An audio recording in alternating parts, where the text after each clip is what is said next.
Bom dia, boa tarde, boa noite, como vocês estão? Sejam todos muito bem-vindos ao meu canal. Meu nome é Neuraci, mas como sempre você pode me chamar de Neura. E hoje nós vamos falar sobre um dos meus filmes preferidos. Nós vamos falar de um filme que eu assisti milhares de vezes. Um filme que eu fiz várias amigas minhas assistirem, elas querendo ou não. Nós vamos falar de Cantando na Chuva. E se você é uma das pessoas que já ouviu falar muito desse filme, mas não tem a menor ideia do que tá acontecendo, nesse vídeo você vai descobrir porque caralhos esse homem tá dançando na chuva.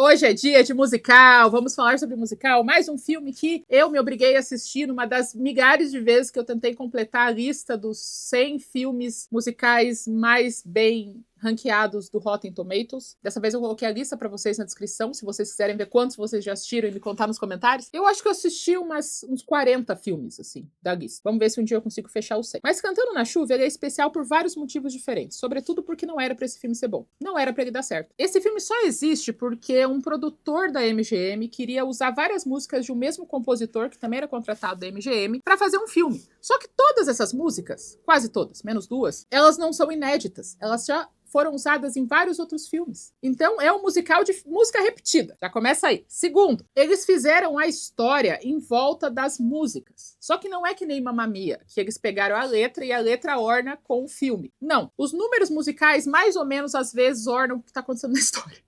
Se você parar pra pensar, você pensa, realmente essa cena não tem nada a ver com nada mesmo. Que coisa estranha. E fora que ele é uma grande mistura de gêneros. Ele faz parte da categoria punhetagem hollywoodiana. É um filme que vai acontecer dentro da indústria do cinema. É um filme de 1952 que vai retratar a década de 20 no cinema, que foi um momento importante quando os filmes falados começaram a acontecer e foi o fim do cinema mudo. Então o filme ele vai retratar de uma maneira extremamente satírica, irônica, engraçada, esse período da história do cinema. Só que os elementos que eles usam são elementos que aconteceram de verdade. Tem muita coisa factual. Ao mesmo tempo, tem isso da história de Hollywood, também tem um romance. Também tem números infinitos de dança que vão de nada a lugar nenhum. Inclusive, tem um momento do filme que eu acho que não é da década que eles fizeram, da década de 20.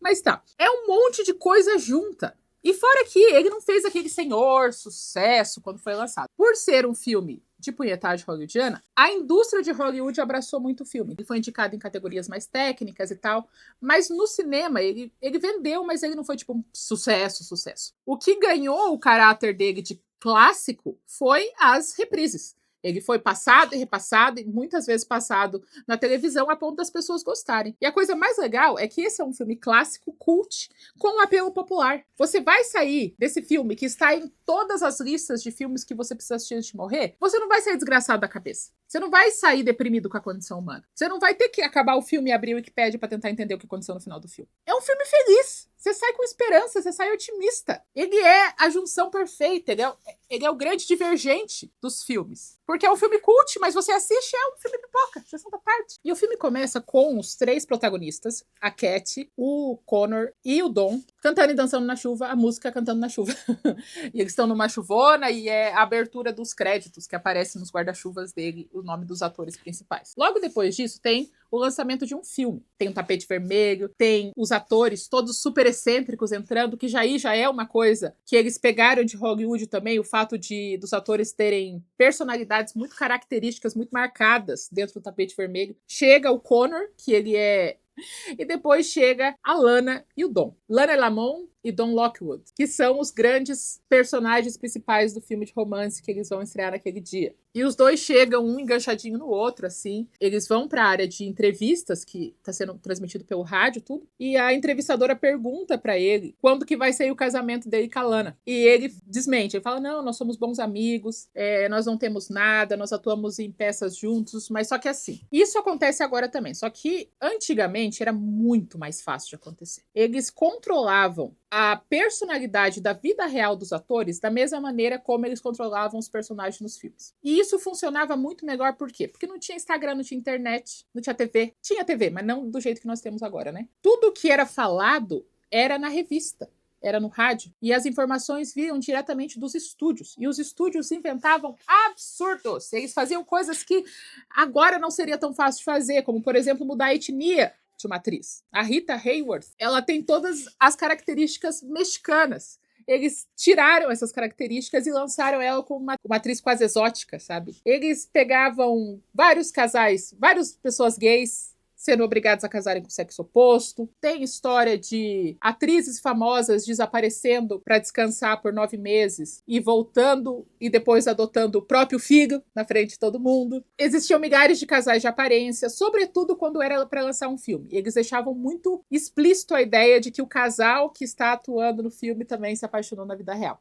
E era normal que casais criados no cinema fizessem vários filmes juntos também, porque eles já eram amados pelo público e eles faziam possível, tipo, se o cara era sempre bom moço, eles faziam com que a personalidade dele fora também era de bom moço, porque os estúdios tinham 100% de controle sobre os atores. Em tudo. Os contratos que eles tinham eram bizarríssimos. Assim. Então todo mundo acha que os dois têm um negocinho e os dois não negam, assim, mas também não concordam, para deixar sempre esse suspense no ar. E a entrevistadora começa a falar, me conte, Dom, como começou a sua trajetória de sucesso? E foi aí que esse filme me ganhou, porque eu não imaginava que esse filme era tão irônico. Ele tá todo com pose de ator famoso, falando, a jornada da atuação foi um negócio muito fantástico na minha vida. Eu e o meu melhor amigo Cosmo, a gente cresceu junto, a gente estudou juntos. E se tem uma coisa na minha carreira que eu sempre valorizei foi a dignidade. Sempre a dignidade. E enquanto ele está narrando, ele fala que ele, desde muito pequeno,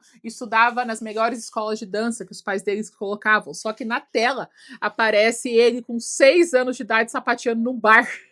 Junto com o Cosmo. Depois ele fala, e daí se eu tirasse notas boas, meus pais me levavam pro cinema. E daí mostra os dois correndo pra fugir por debaixo da bilheteria pra ver filme escondido. Daí ainda fala, nós terminamos a nossa carreira numa das mais conceituadas escolas de artes cênicas modernas. E daí mostra eles cantando e dançando em bar. E depois fazendo shows itinerantes onde eles eram palhaços, assim, eram números de palhaçada. Só que do jeito deles, que é a coisa mais excelente que você pode imaginar da história. Tanto o ator que faz o Cosmo, quanto o ator que faz o Dom, o Gene Kelly e o Donald, eles são, o nível de excelência que eles têm na área deles é um negócio surreal. O Cosmo desenvolveu novos estilos de sapateado. Ele é tipo renomadíssimo dentro do mercado do sapateado da dança, porque ele não apenas sabe dançar bem, sabe cantar bem, ele também é professor e ele também ajudou a desenvolver técnicas. Ele é muito pica. Então, os dois mostrando o showzinho de vaudeville que eles fizeram, que era itinerante, um sobe em cima do outro, os dois sapateiam e tocam violino ao mesmo tempo quando cantam. Dão pirueta, é um negócio assim,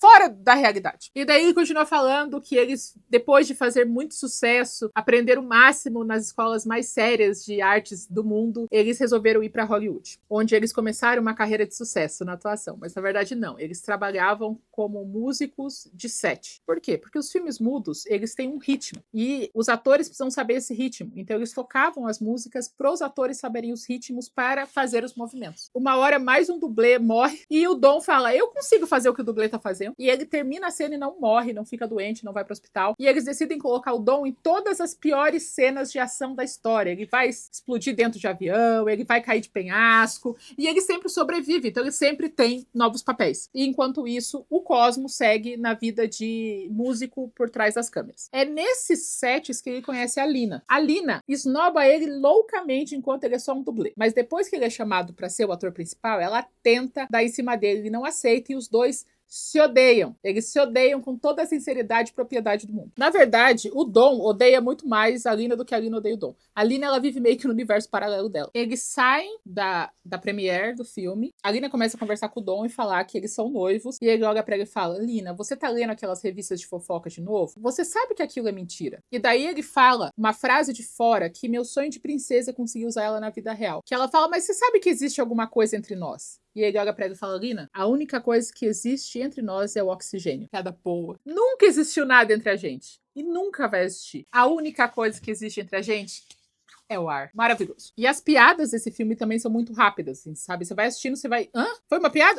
Eles vão fazendo uma piada em cima da outra. O Cosmo, que tá sempre como coadjuvante, o Cosmo, ele não fala uma frase sem ter uma piada, e são todas boas. É sempre bom quando ele fala. Eles terminam de sair da premiere, de despachar a Lina, e eles vão para a festa de lançamento do filme. Só que o que acontece? Eles saem do carro e uma multidão de fãs aparece, e o Dom tem que sair correndo, pulando o carro, pra fugir da multidão que rasgou a roupa dele inteira. E o que acontece?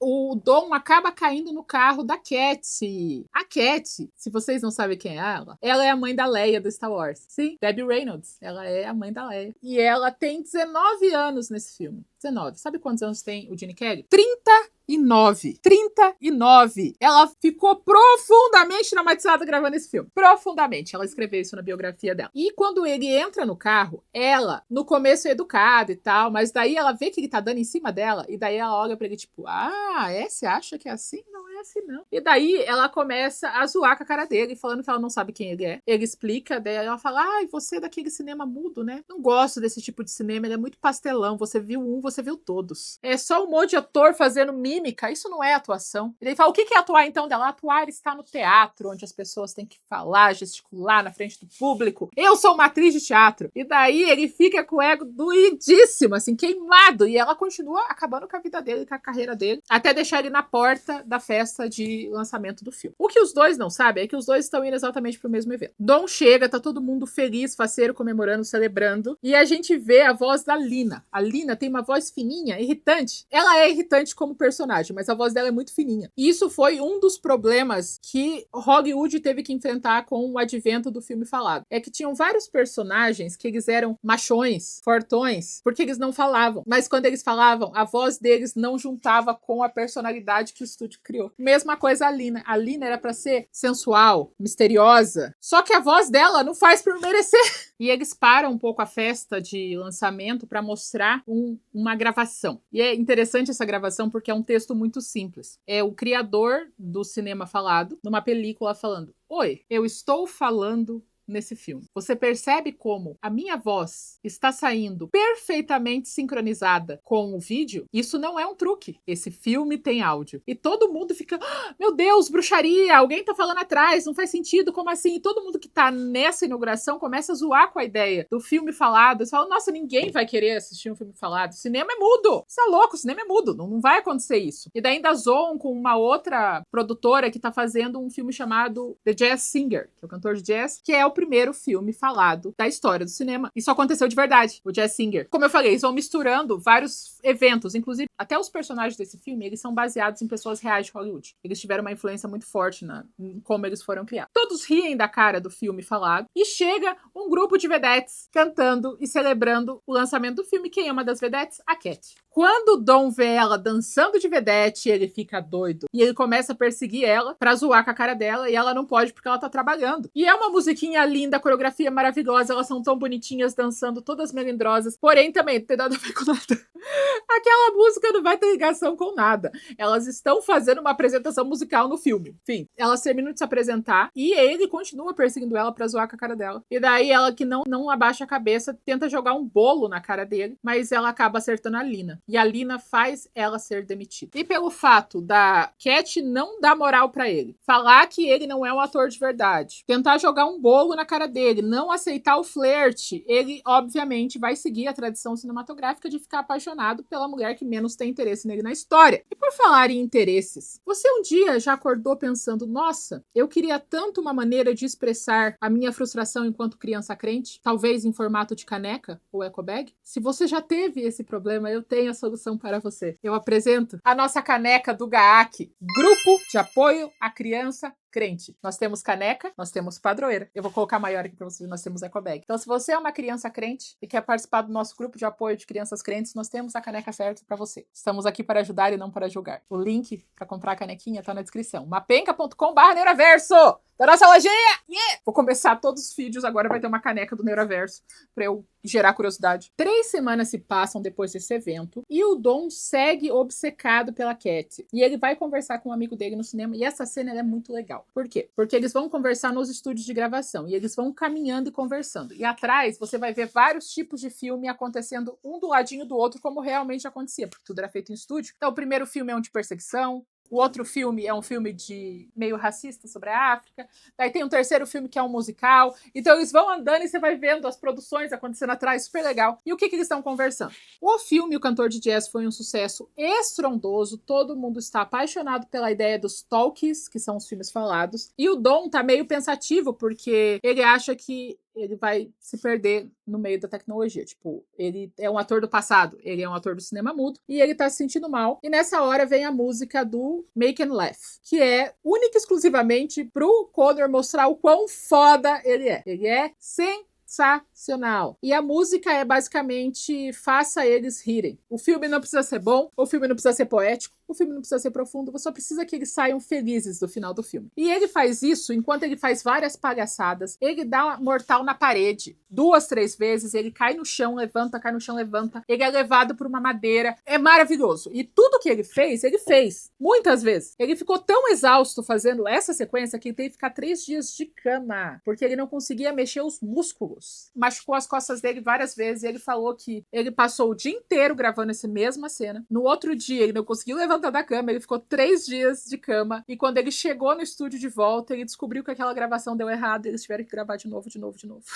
E eu acho que essa cena específica do Make and Laugh, ela é muito legal pra gente traçar um paralelo, porque eu falei pra vocês no primeiro filme do John Wick, que uma das referências para a estruturação das cenas de ação eram filmes musicais. Se você prestar atenção nas cenas que vão aparecer aqui, o plano de câmera, ele é um plano muito tradicional, é a câmera assim na frente, que nem tá aqui a gente. E tudo que acontece é mérito do ator. Não tem corte, não tem close, não tem nada. Se ele vai dar mortal, a gente vê ele subindo mortal, dando mortal, a câmera não mexe, não tem corte. Se a gente vê ele dando pirueta no chão, caindo, levantando, não tem corte. Não tem ângulo de diferença. Você tem que saber o que tá fazendo, porque a câmera não vai te ajudar a consertar. E da mesma maneira como eles fazem isso, o John Wick faz isso também. Essa é aquela referência que eu falei sobre isso. Que ele usou a estrutura de musicais pra gravar cenas de ação. E isso é fantástico, a gente poder juntar John Wick cantando na chuva no mesmo vídeo, me deixa muito feliz. Agora corta para o novo filme que eles estão fazendo mudo, que é o Dueling Cavalier, que é um filme de época, ainda no cinema mudo, e é outra cena muito boa. Todos os atores são bons, eu sei que eu vou ser repetitiva, mas é que é umas tiradas muito boas, sabe? Bem de quem tá dentro da indústria, porque os dois estão gravando, e a gravação do cinema mudo, ela é muito gestos, né? Gestos, tristeza, tesão,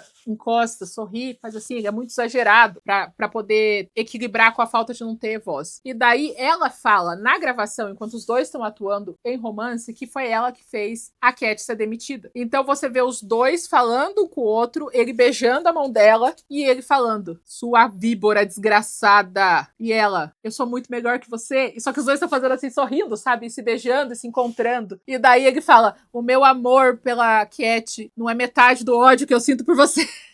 E os dois se ofendendo profundamente, só que se olhando apaixonados, assim, isso é muito bom, cara. Só que o filme, ele é interrompido, por quê? Porque a gravação parou, porque esse filme agora vai ser um filme falante, porque todo mundo só quer filmes falantes, porque essa é a nova moda, eles têm que seguir essa linha. E agora a gente vai ver aspectos de logística que eles não tinham como pensar na teoria, eles só vão ver na prática pra gravar esse filme falado. E se eu já estava encantada com a parte das piadas irônicas, ou com os números de dança, essa parte é a minha área, que é comunicação. Me deixa muito feliz. Já que a gravação foi interrompida, o Gene Kelly começa a andar pelo estúdio e ele passa por uma outra coisa sendo gravada. Que coisa é essa? Não tenho certeza. Porque primeiro são vários números de dança aleatórios, com um cara com um megafone, e daí corta pra esse mesmo cara cantando uma música sobre as garotas bonitas, e todas as garotas bonitas estão arrumadinhas dançando com ele. Termina de falar sobre as garotas bonitas e começa meio que um desfile de moda. E você vê vários estilos de garotas, cada uma com um estilo diferente, jogando tênis, viúva. É um filme? É um comercial? Não sei. Não sei o que é aquilo, mas o número é bom, é bem bom. E quem tá lá dançando, sendo uma das garotas bonitas? A Cat. A Cat, ela se destacou tanto nesse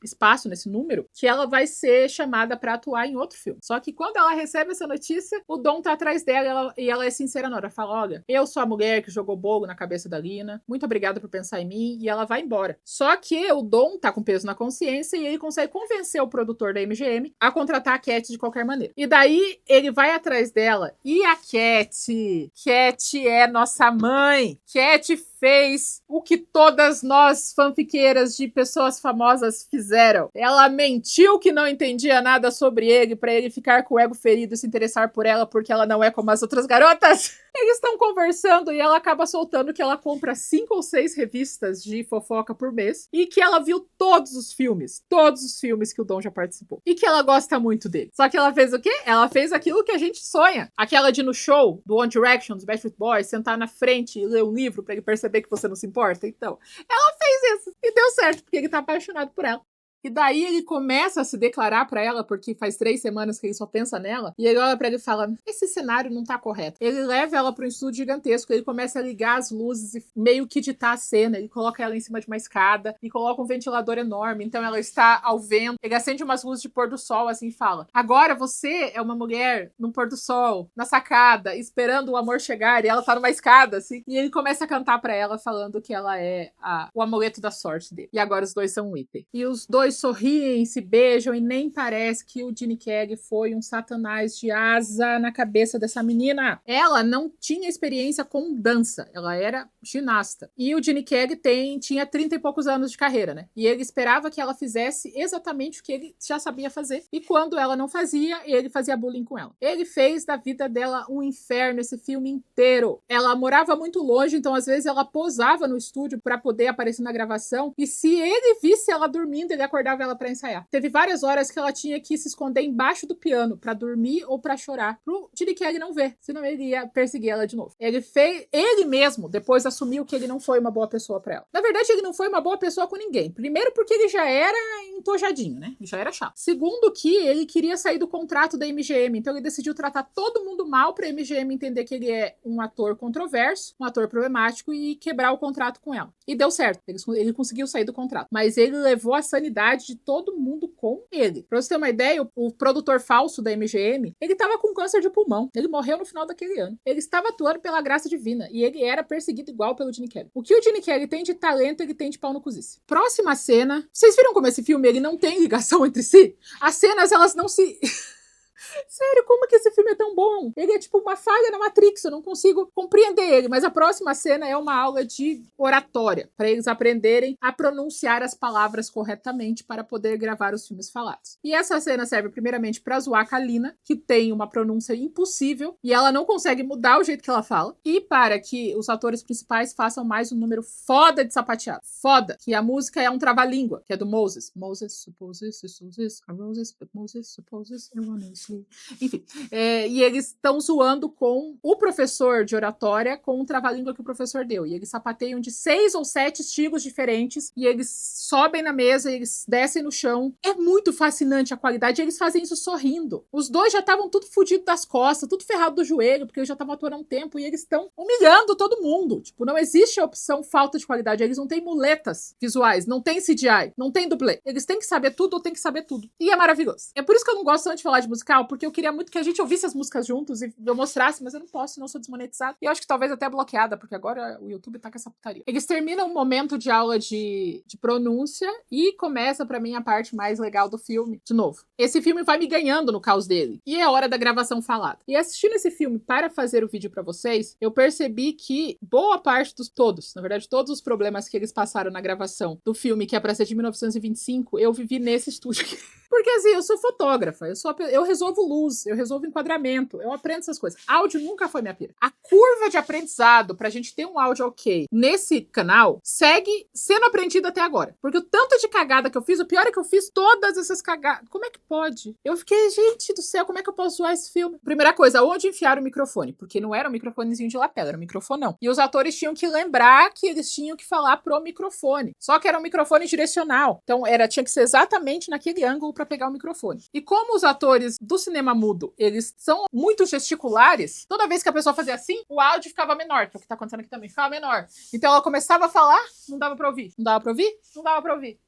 Que foi um problema que eu vivi também no começo do canal, quando eu comecei a usar aquele colarzinho estranho de couro, pra colocar o microfone, porque eu não sabia onde pôr ele nas fantasias, daí eu fiz um colar permanente. Esse daqui tem um ímã, então é mais fácil. Esse de ficar assim e o áudio ficar menor, fiz muito também. Fiz bastante. Daí eles colocam o microfone aqui nela, assim, pra ela não ter que olhar pra um microfone disfarçado de arvrinha. Só que daí eles começam a ouvir o batimento cardíaco dela.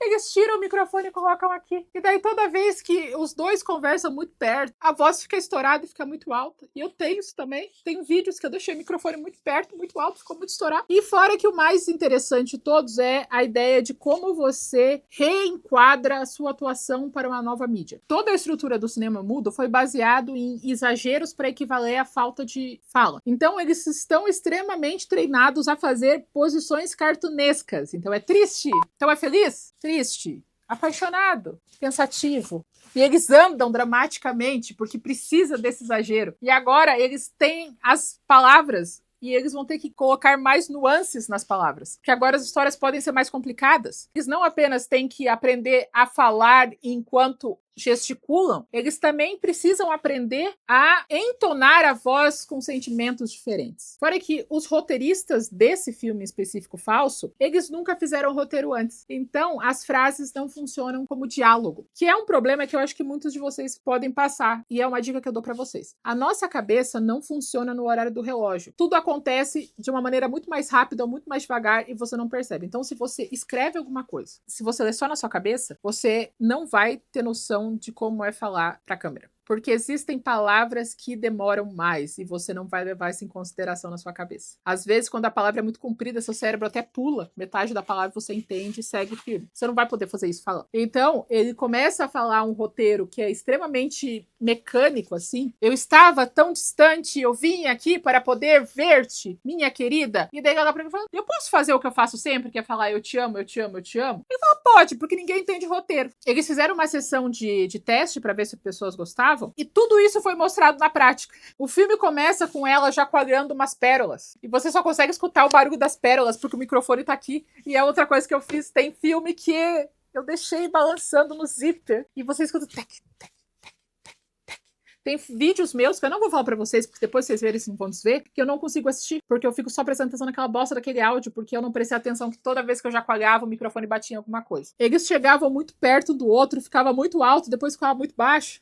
Ele vai falar e todo mundo começa a rir do roteiro, porque o roteiro não faz sentido, porque eles não estão acostumados a usar roteiro. E fora que no meio da sessão sincroniza o áudio do vídeo e daí as vozes ficam trocadas e todo mundo começa a rir loucamente e eles ficam pra fora vendo todo mundo falar como o filme vai ser um fracasso de tudo e eles estão desiludidos, porque como é que eles vão fazer? Já tá tudo gravado, mas ninguém gostou. A Cat, o Cosmo e o Dom vão pra casa do Dom pra chorar as pitangas, que ele falando que eles vão morrer pobres porque agora acabou, né? Acabou a indústria deles como eles conheciam. E eles começam a pensar no que fazer e daí eles pensam, se a gente transformasse esse filme num musical? Eles falam, sim, a gente transforma em musical, a gente grava uma cena de música e dança, a gente dubla por cima do áudio ruim e fechou, o filme vira um musical e eles se condecoram e eles percebem que é madrugada e começa uma música ótima que é a música do Good Morning, que é basicamente eles falando como eles passaram a noite toda acordados, mas agora eles têm a solução para o problema deles. E essa cena em específico foi a cena mais dificultosa para a Debbie, que é a atriz que faz a Cat, porque ela não conseguia acertar o nível de excelência que os dois atores já tinham, porque eles eram muito mais velhos. Então, quando você vê esses três atores rindo,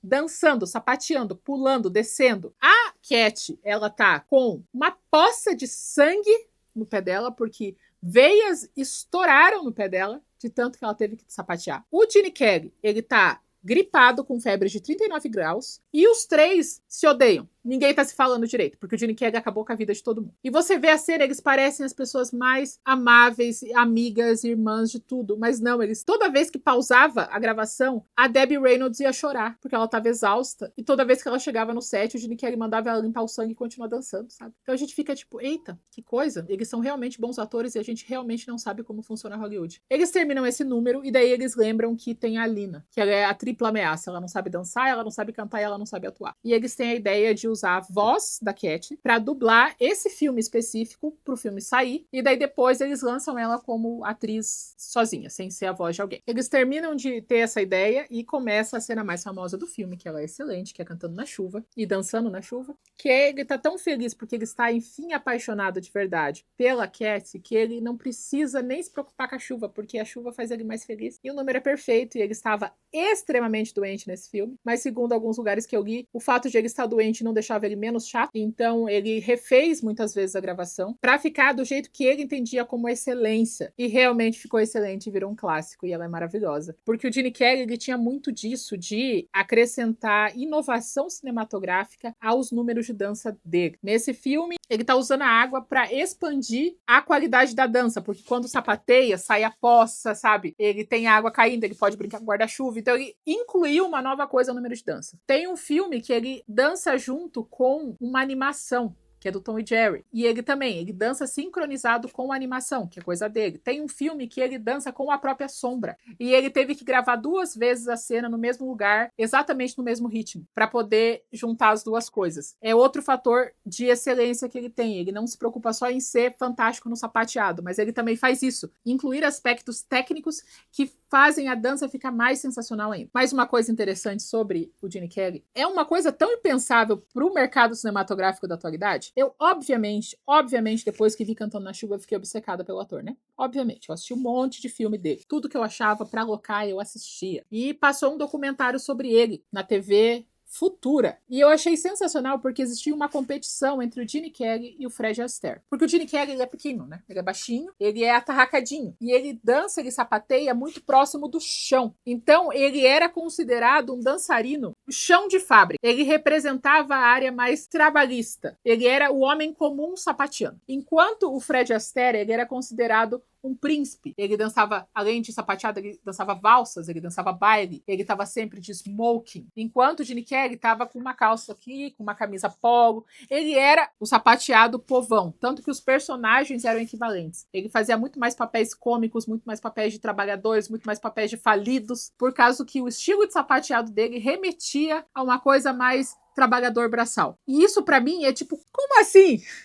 O estilo de sapateado dele remetia ao trabalho braçal. Ele era tipo o pedreiro do sapateado. E por isso os papéis dele eram equivalentes às coisas que, tipo, ele fez muito marinheiro. Ele fez muitas coisas do trabalhador do dia a dia. E pra mim é, tipo, inconcebível pensar, nossa, esse ator, ele sapateia como homem comum.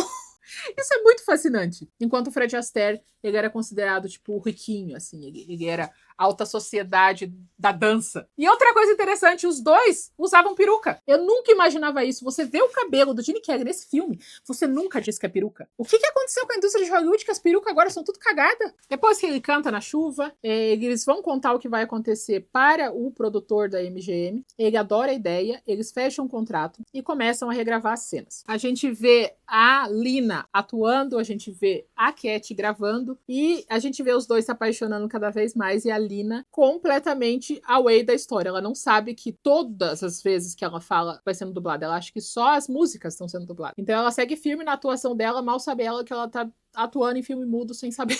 Igual. Gravação termina, eles mostram tudo que está sendo feito para o produtor, ele ama o resultado final. E daí o Dom fala assim: tem mais um número que eu vou colocar, que é o número moderno. Essa é uma história medieval. Ele vai incluir um número moderno. E aquele número moderno, ele parece que ele é da década de 50, não parece que é da década de 20, mas eu não vou nem entrar nesse mérito. Que é um número que, de 9 minutos ou mais, que o Gene Kelly colocou no filme porque sim, porque eu quero. Esse pedaço já não tem nada a ver com o resto, mas ele fala: eu quero esse número, que é a história de um jovem tentando sucesso na Broadway. E esse pedaço em específico, vocês vão ver uma referência muito forte no filme da Barbie, porque a Greta falou que Cantando na Chuva foi uma das grandes referências para ela fazer o filme. O ritmo da comédia do Cantando na Chuva lembra um pouco Barbie, e esse pedaço moderno, a gente vê que é cenário. Então tem as pessoas paradas nas mesas, mas a parte de trás, a luz é pintada, os postes são pintados, a porta é pintada, você vê a marca de tinta. É proposital que o cenário pareça falso, e a Greta pegou muito isso na Barbie. E é um número super